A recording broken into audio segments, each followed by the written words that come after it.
Bismillahirrahmanirrahim. Assalamualaikum warahmatullahi wabarakatuh. InsyaAllah ini saya akan buat rakaman berkenaan dengan jenis dan juga pendekatan penyelidikan. Jadi sebelum ni kita telah masuk kepada ciri-ciri penyelidikan. Jadinya hari ini kita akan lihat kepada jenis-jenis dan juga pendekatan dia. So dalam jenis-jenis penyelidikan ni ada beberapa lah kajian. Iaitu kajian asas, kajian gunaan, kajian R&D, kajian penilaian dan juga kajian tindakan. So dalam jenis-jenis penyelidikan ada 5 sajalah untuk makluman. Okey. Kita akan lihat dulu juga melihat kepada yang pertama tadi, penyelidikan ataupun kajian asas. Okey. Kajian asas merupakan kajian yang dibuat untuk meningkatkan kefahaman teori yang sedia ada ataupun menghasilkan teori baru dengan tidak mengambil kira aplikasi kajian. Contohnya, dia menjalankan kajian eksperimen berkaitan pembelajaran dalam setiap makmal. Tujuan dia adalah untuk menyumbang kepada pengetahuan mengenai cara pembelajaran berlaku. Okey. So mana kata penyelidikan kajian asas ni adalah merupakan kajian yang mana kita nak melihat kepada kefahaman teori-teori yang kita yang telah tahu ataupun yang telah sedia maklum dan juga tidak mengambil kira aplikasi kepada hasil kajian. Okey, maksudnya benda kajian yang berbentuk asas. Okey, itu yang kita panggil fundamental. Seterusnya adalah penyelidikan kajian gunaan. Okey, kajian gunaan ni kebiasaannya untuk menyelesaikan masalah harian. Contohnya macam soalan-soalan yang berkaitan polisi, menyelesaikan masalah teknikal, sosial, pendidikan ataupun perniagaan. Dalam bidang pendidikan, kebanyakannya kita banyak menggunakan apply research ataupun kajian gunaan lah. Ataupun mana-mana bidang sekalipun tetap akan menggunakan kajian gunaan untuk melihat kepada hasil dan juga dapatan dia. Okey. Ini contohnya adalah beberapa contoh yang boleh saya bagi. Menjalankan satu tinjauan survey terhadap guru sekolah rendah dalam sistem sekolah untuk mengenal pasti kegemaran, preference dan juga pandangan berkaitan beberapa program belajar yang ada. Okey, ini di bawah kajian gunaan. Seterusnya penyelidikan dan juga pembangunan, kajian R&D kita panggil. Okey, kajian R&D adalah merupakan proses menyelidik keperluan pengguna kemudian membina produk yang direka bentuk untuk memenuhi keperluan tersebut. Okey, tujuan R&D adalah untuk membina teori tetapi membina produk yang berkesan untuk digunakan di sekolah. Tapi dalam konteks pendidikan, penyelidikan dan pembangunan ataupun kajian R&D ni dia nak melihat kepada pembinaan sesuatu modul ataupun model ataupun membina teori-teori yang baru untuk kegunaan dalam pendidikan. Biasanya lah. Tapi kalau bidang lain macam engineering, hospital dan sebagainya, dia nak menghasilkan satu produk untuk kegunaan orang awam. Okey, itu di bawah kajian R&D lah. Okey, seterusnya adalah kajian penilaian ataupun penyelidikan penilaian. Penyelidikan secara spesifiknya, penilaian secara spesifiknya melibatkan penentuan the worth, merit or quality object. Penilaian seperti program, produk atau praktis pendidikan. Contohnya macam PPSMI. Okey, pernah dengar kan PPSMI kan? Ia berkaitan dengan program yang mana dalam pendidikan bahasa Melayu dan bahasa Inggeris, sains dan juga matematik diajar dalam bahasa Inggeris. Okey. Ia nak melibatkan kepada dua penilaian lah, iaitu formatif dan juga summatif. Okey, fokus kepada membuat keputusan mengenai perkara tersebut. Keputusan untuk meneruskan atau membatalkan program bukan untuk menentukan ubah ataupun tidak. Okey, keputusan untuk menggunakan kurikulum baru atau gunakan yang semasa.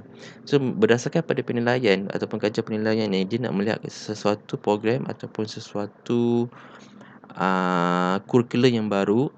Adakah kurikulum yang sedia ada ni sesuai untuk disambung ataupun diganti yang baru. Itu yang maksudnya. So dilihat macam contohnya macam dulu ada KBSM, KSSR, KSM dan sebagainya kan. So bila benda yang baru ni dia akan lihat balik dalam tempoh 5 tahun, perlu tak diubah ataupun perlu tak diganti yang baru ataupun dia tambah baik. Okey. Dalam ni dia melihat kepada dua jenis bergantung kepada tujuan penilaian, iaitu formatif dan juga summatif. Okey, formatif ialah tujuan utama dia untuk melihat ataupun melihat bagaimana program itu yang boleh diperbaiki, ia dipanggil penilaian. Dan summatif juga dia melihat kepada penilaian untuk melihat kepada sama ada program itu efektif dan akan diteruskan ataupun tidak. Okey. So mana kata kalau formative ni dia nak tengok contoh kurikulum ataupun program baru tersebut, bagaimana dia nak membaiki program tersebut. Dia melihat kepada tersebut, melihat bagaimana program tu nak dilihat untuk apa panggil,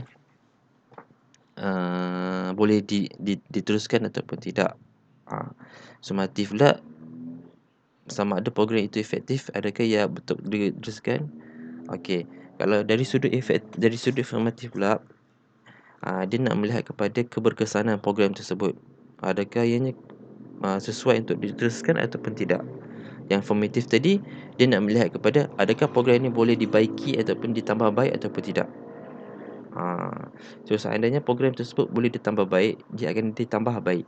Untuk formatif lah. Kalau summative pula, seandainya program tersebut dia efektif ataupun dia berkesan, maka adakah ia akan diteruskan ataupun tidak.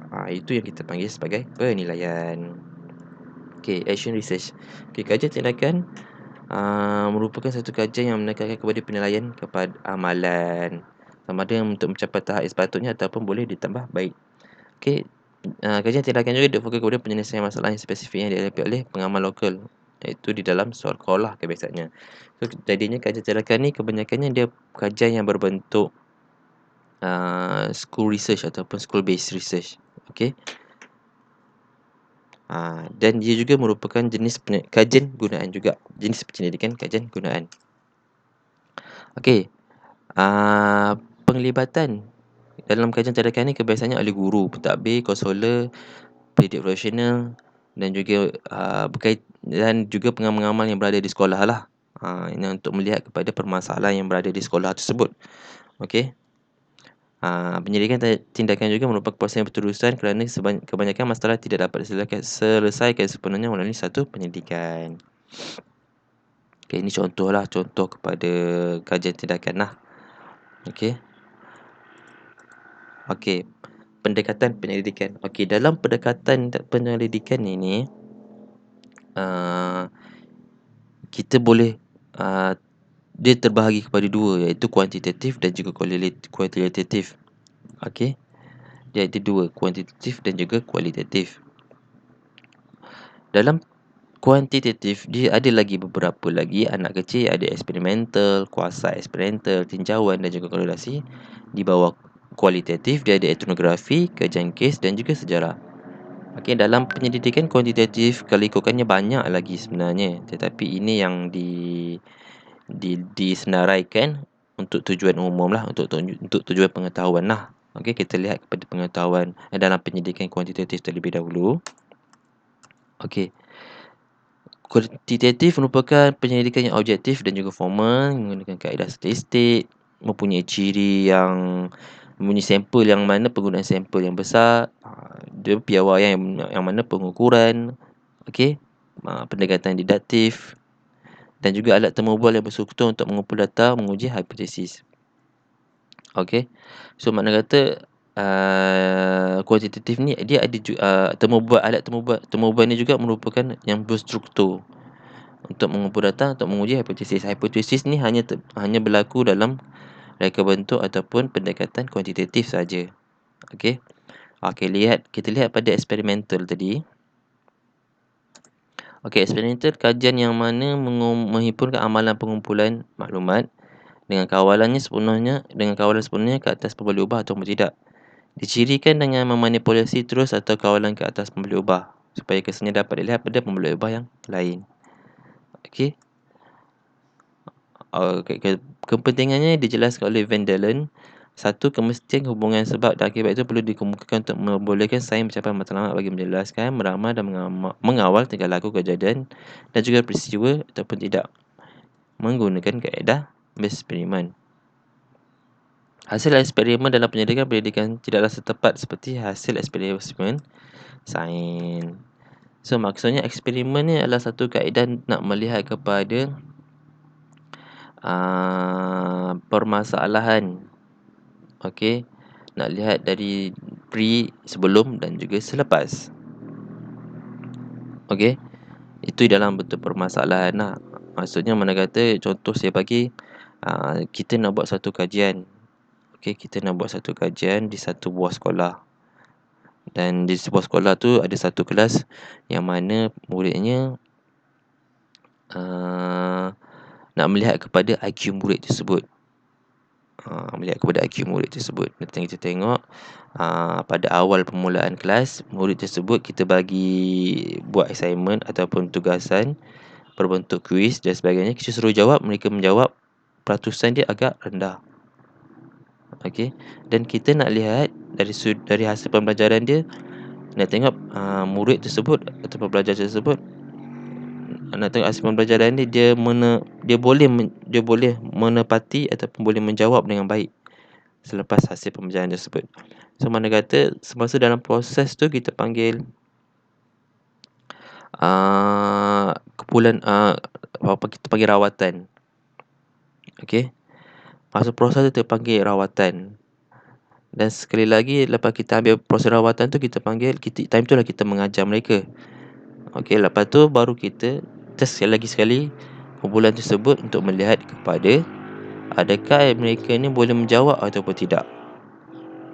So mana kata selepas mereka mengalami ataupun menjalani rawatan, maka mereka telah boleh menjawab soalan yang telah dikemukakan, seperti soalan yang permulaan mula-mula masa mereka menjawab tadi. Okey, itu yang dipanggil eksperimen lah. Okey, kuasa eksperimental menilai keberkesanan suatu program apabila responden kerja tidak dapat diagenkan secara rawat. Dua kumpulan responden yang dipilih mestilah tidak seimbang dan tidak mempunyai ciri yang sama. Pemilihan responden pula secara rawak dan tidak boleh dilakukan oleh penyelidik, dilakukan ke atas individu yang sentiasa terdedah dengan ralat-ralat dari luar, misalnya perbezaan jantina dan lain-lain. Bidang penyelidikan dengan dalam bidang psikologi, sosiologi dan juga pendidikan. Okey. Apa beza eksperimental dan juga kuasi eksperimental? Okey, kalau eksperimental yang saya ceritakan tadi, eksperimental adalah satu proses yang mana kita nak lihat keberkesanan pelajar tersebut. Nak lihat keberkesanan pelajar tersebut, dia ni boleh tak menjawab soalan yang kita nak bagi nanti.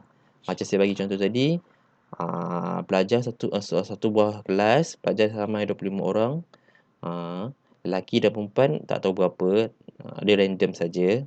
Okey, kita bagi budak tu jawab soalan, dan kita skor budak-budak tu punya markah, dan kita lihat pada permulaan memang rendah. Okey, itu kita panggil permulaan, kita panggil pre.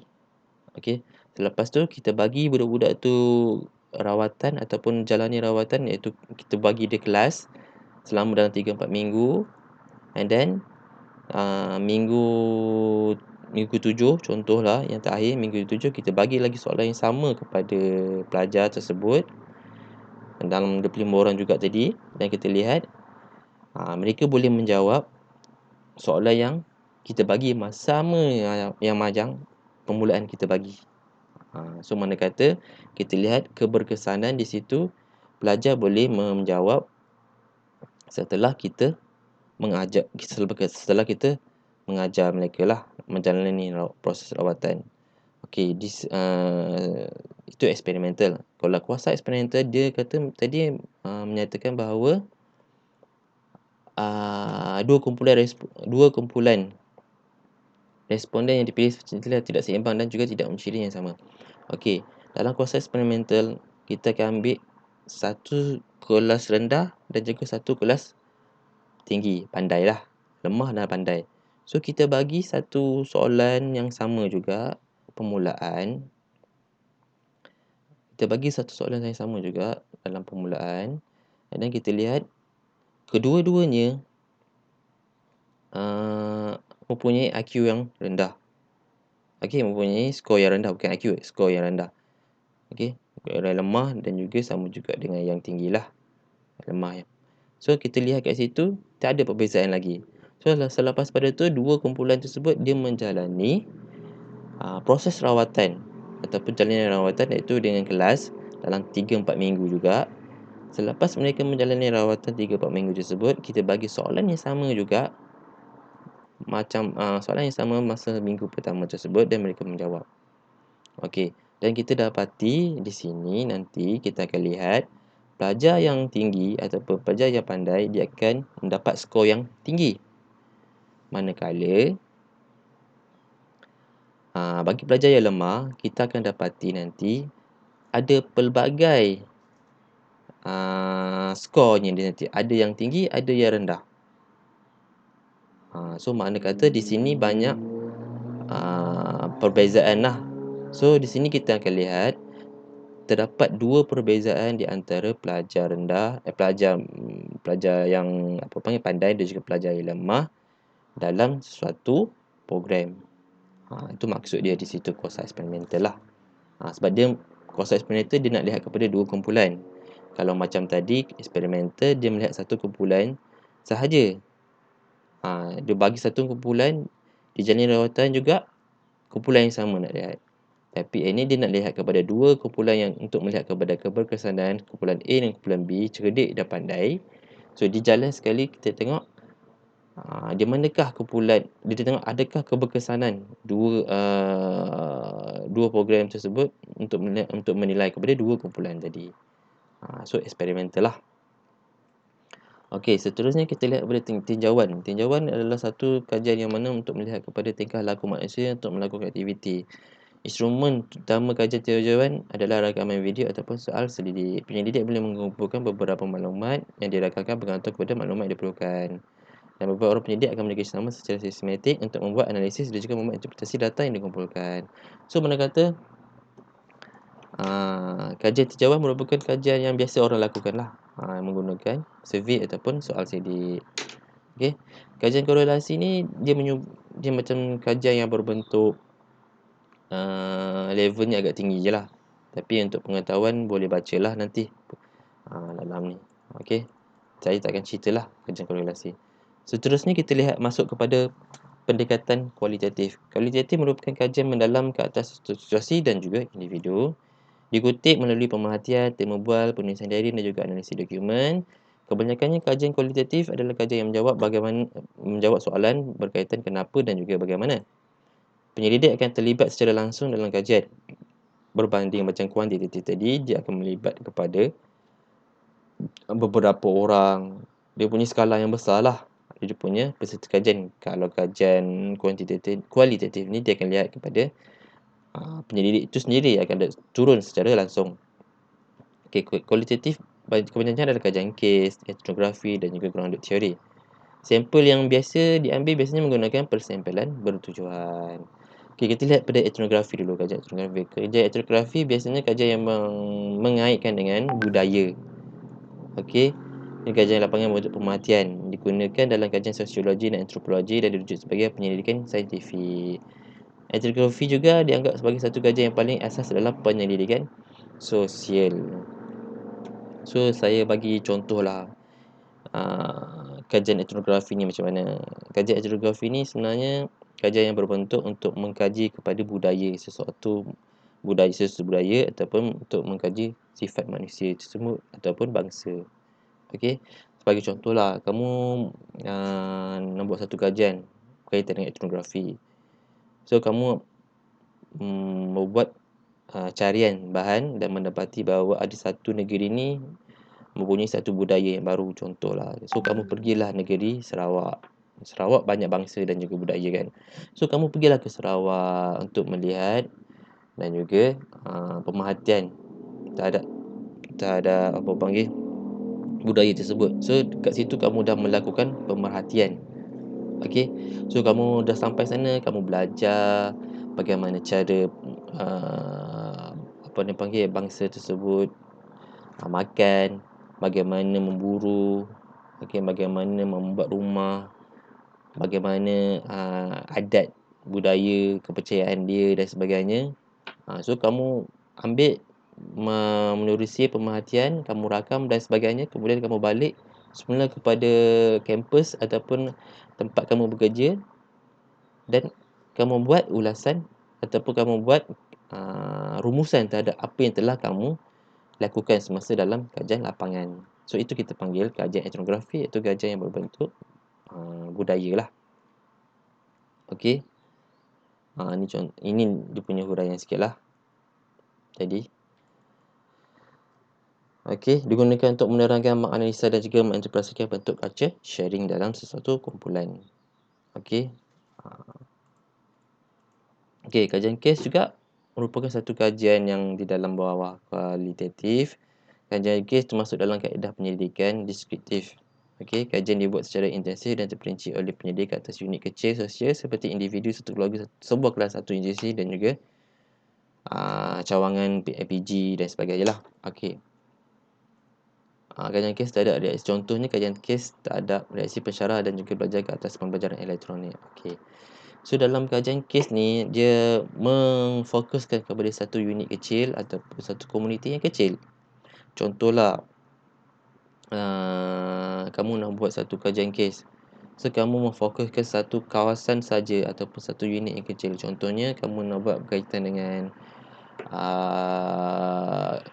ketidakhadiran pelajar di dalam kelas 5A, contoh. So kamu buat satu kajian kes dalam satu kelas tu saja. Okey. Kamu buat satu kajian kes dalam satu kelas itu saja. Itu sudah cukup. Itu kita panggil kajian kes. Tetapi kajian kes ni sebenarnya dia ada proses-proses sama dengan kajian-kajian yang lain. Cuma dalam konteks contoh saya bagi tadi adalah secara tidak verbal lah. Okey. Kajian juga dibuat secara terperinci ke atas satu program, satu peristiwa, aktiviti dan satu kumpulan dalam tempoh satu masa. So bila mana kita buat kajian kes ni, kita akan lihat kalau ada satu kes yang terpencil, kita akan terus jadikan dia satu kajian kes. Contohnya macam ada satu peristiwa dalam satu kelas tersebut, ada pelajar yang tidak hadir disebabkan kena demam denggi. So kamu sebagai ketua kelas ataupun ketua mengambil inisiatif untuk membuat satu kajian kes terhadap kenapa, sebab apa berlakunya demam denggi tersebut. So itu kita panggil kajian kes. Okey. Berkaitan dengan kajian sejarah pula, kajian sejarah ni kebanyakannya kajian yang berbentuk pengetahuan dan ilmu ataupun kajian yang berbentuk yang mana kajian yang telah lama berlaku. Okey. Kejadian-kejadian yang telah lama berlaku dan kejadian-kejadian yang telah lama berlaku lah ceritanya. Kajian sejarah ni. Okey, melalui analisis data dan maklumat sejarah terperinci, penyelidik boleh menentukan sedikit sebanyak tentang hubungan sebab dan juga akibat. Boleh membantu guru, pengurus dan juga pengguna menyediakan daripada melakukan kesilapan yang sama. So, kajian sejarah ni saya bagi contoh lah. Kamu nak buat kajian berkaitan dengan individu, seseorang lah. Okey. So, kamu carilah seseorang tu. Kamu pun mengumpul maklumat sekian-sekian. Kamu pun mencari bahan orang tersebut sekian-sekian.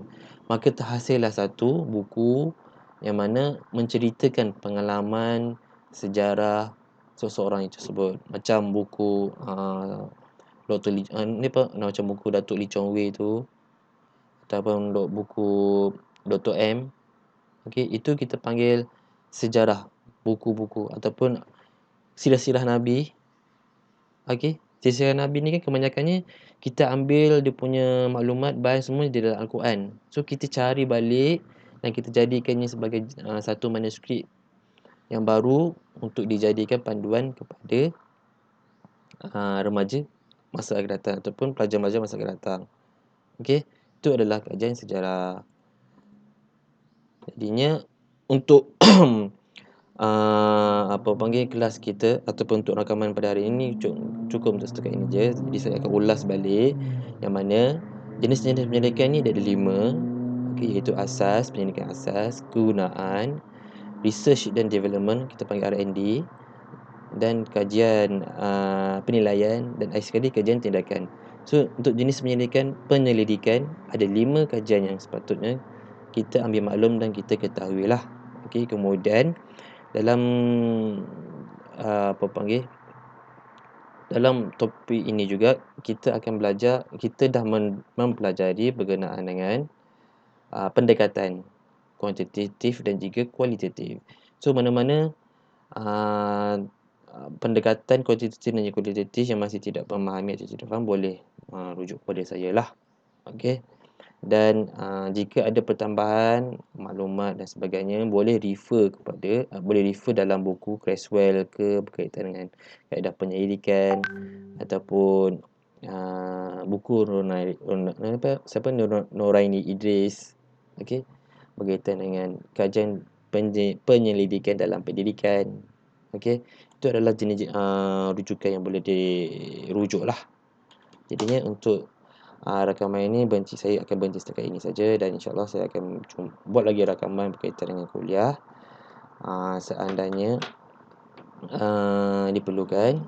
Dan saya akhiri dengan tasbih ghafara dan juga suratul as.